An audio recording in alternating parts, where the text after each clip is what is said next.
So with at least 2 force changes, who do we think will make their way into our team this week?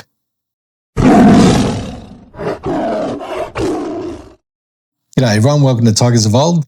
Today we'll take a quick look back at the reserves practice match last week, have a look at who played well and who didn't, and talk about who might make their way into the Richmond team to face Gold Coast this week.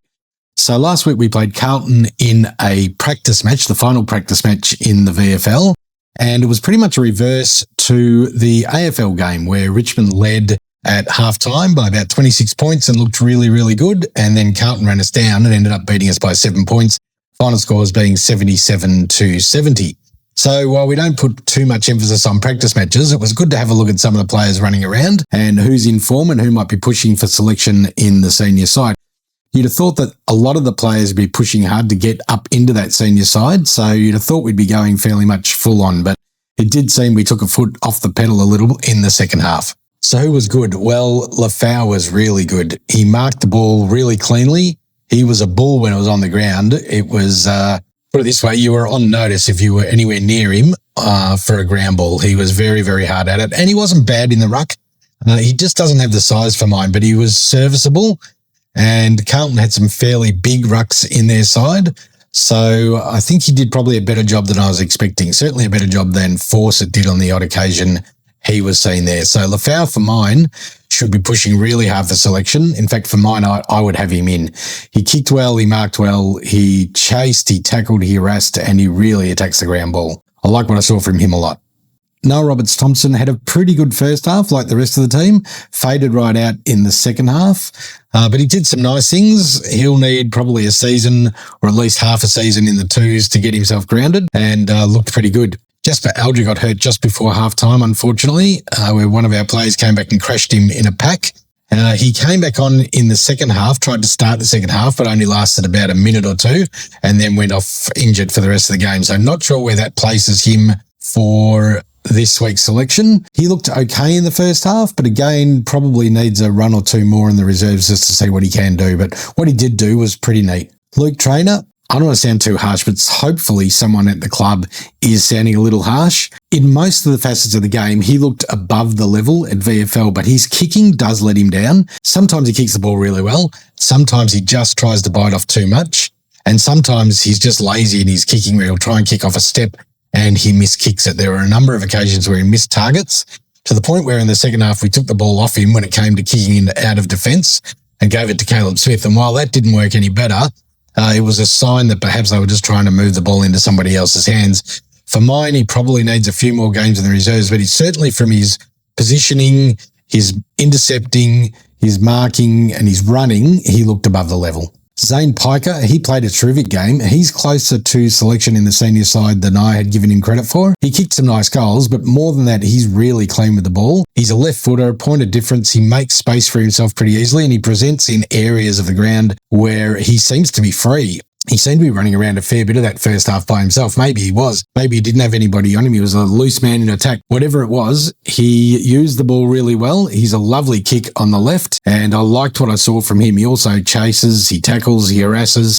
He looked like a player for mine. I think we will see him in the senior side in the not-too-distant future. Ollie Hayes-Brown, I thought he was serviceable in the ruck. I thought for the second and third quarters in particular, he was really good. Not bad around the ground, clean hands, handballing pretty well, kicking okay. He kicked a goal, took a good mark and kicked a goal, took a couple of nice marks in defence as well. Tap-outs were pretty good and some to effect, so I liked what I saw from him.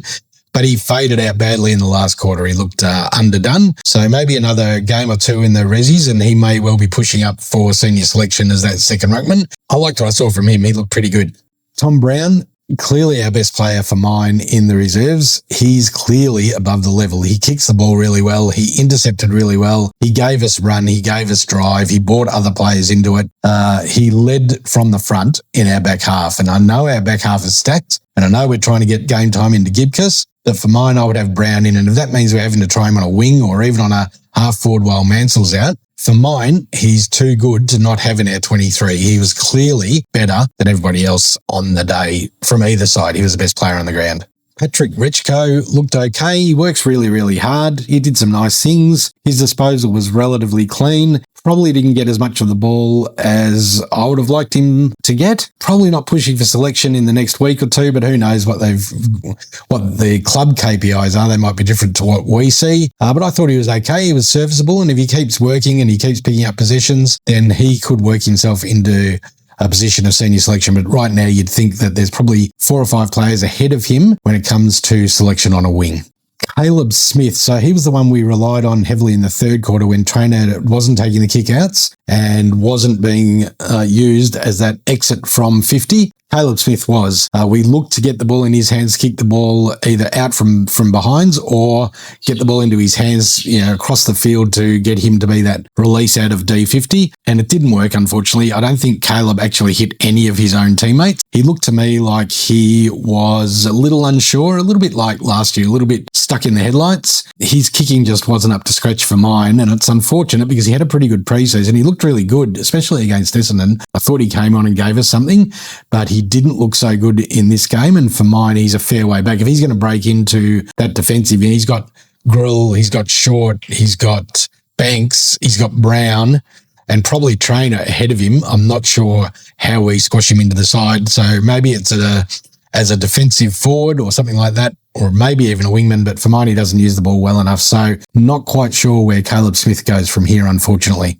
Tyler Sonsie didn't get a run on the weekend. He was our player held over for the senior as an emergency. So one of two things will happen with Tyler this week. He'll either get a full run in the reserves against Gold Coast, or he'll come into the senior side to replace Ryan Mansell. I think that could be the case. Who knows, though? We'll wait and see. But I would expect him to get a full game in either side, the VFL side or the AFL side this week. So a couple of VFL players that stood out.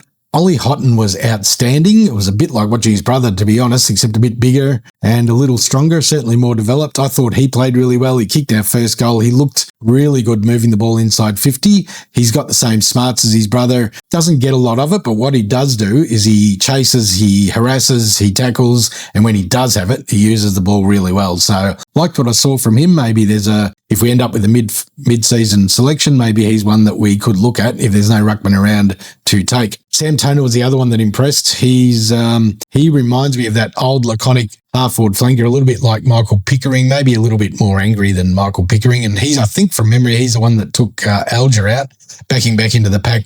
But he goes at the ball pretty hard, and he just has that ability to float across and take a grab, use the ball pretty well, and he's got that lean frame that allows him to move around the field pretty well. I liked what I saw from Sam Toner. In the end, we just weren't able to keep up with Carlton in the second half. I think 50-metre penalties cost us. We gave quite a few away in the third and last quarters from memory, and that probably ended up being the difference between us and Carlton. And the fact that once they hit the front, we were attacking with the wind. We had a strong wind in the last quarter, 4 or 5 goals. We just seemed to be rushing, panicking, going into forward 50. Their system into forward 50 wasn't all that good. So our biggest issues were that we could not lock the ball into forward 50. For whatever reason, Carlton were able to release pretty quickly, and I think that's because we really tried to go and look for one-on-ones, and when we kicked to a one-on-one, there's unfortunately 2 of them. They played a loose man or even 2 loose men in defence when kicking into the wind, and they outnumbered us. Our system going into forward 50 became more and more ragged as the game went on, and it became about bombing the ball into the forward line more than finding a target. We were happy to kick it onto Fawcett's head, and that worked on a couple of occasions. He took some nice marks, kicked 3 goals. Probably wasn't the presence that I would have liked to have seen, seeing that he's such a big guy. And I think he's a little way behind Faull when it comes to it. But if he kicks 3 or 4 goals every week, he's going to be more than handy and more than a handful for other VFL sides to hold. So we know that there's at least 2 changes, possibly 3. So we know that Faull goes out this week. We know Mansell goes out with his broken wrist for a month or so. And I've got a feeling Gray will probably go back. He only got 32 minutes in the senior team. I think he'll probably go back and get a full game in the reserves, which means that there's probably 3 changes to be made this week. Faull will be one of those, in my opinion. I would also like to see Brown come in, and I'd also like to see Sonsie come in on the wing. Piker would be the other one that might come in for Mansell, but probably a little too soon for him. So I'd say it'll be Sonsie who'll play on that high half forward position and try and put some pressure on, although he's not really a pressure forward. I wouldn't mind seeing Tom Brown used on a half forward flank and see if he could be the pressure forward that we require when replacing Mansell. I thought Mansell was actually really good for us last week. I had a bit of a knock on him in pre-season. He didn't seem to be having a great pre-season when it got to scratch matches and to our 2 practice matches, but he was really good against Carlton, and we will miss his leadership and presence in that forward line. He was manic against Carlton. So I'd love to see Tom Brown get that opportunity. Or maybe they'll go trainer, although I don't think so. I'd just leave him there for a little bit longer. So let me know what you think. Is it 2 changes or 3 changes or more? Is there somebody else there you'd rather see go out? I think Cracker and Steely Green did enough to hold their spots. I think Armstrong and Lynch obviously did enough to hold their spots, and I think our defence was pretty solid, so they'll all hang on, as will the wingers. Prestia probably will start in the 2s. I don't think he'll come straight into the seniors. He'll need a run. And, if he gets 25 or 30 disposals in managed minutes in the 2s, then we'll probably see him back the week after. Thanks.